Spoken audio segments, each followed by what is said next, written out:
বন্ধুরা, আজকে আমি মম কিচেন থেকে জয়মন্ডল বলছি। আজকে আপনাদেরকে আমি রুই মাছের আলু বেগুন সিম দিয়ে মাছের ঝোল বানিয়ে দেখাবো।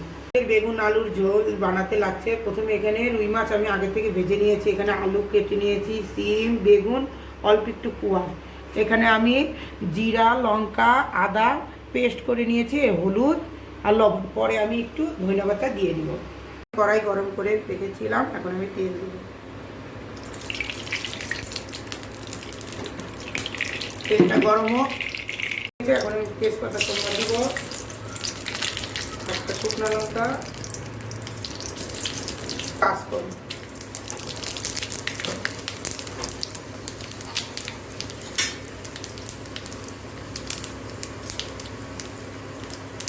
আস্তে আস্তে এই সবজিগুলো সব দিয়ে দেবো। সব পেঁয়াজ আলু বেগুন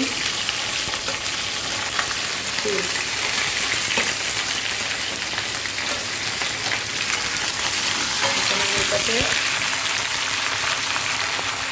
অল্প একটু লবণ অল্প একটু হলুদ দিয়ে ভেজে নেব।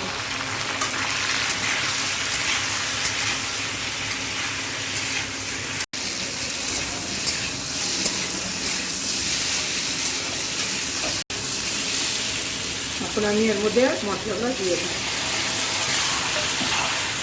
আর একটু হলুদ দিব আর একটু লবণ দিব।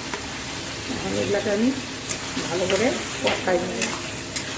করে কষাই নেব,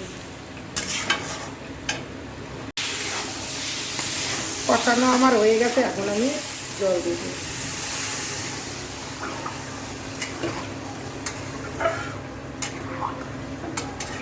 অল্প একটু ফুটুক, আমি এখন ধনিয়া পাতা দিয়ে দেবো।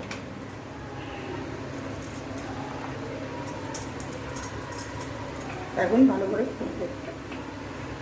ফুটে গেছে, এখন আমি রুই মাছগুলো ছেড়ে দিই।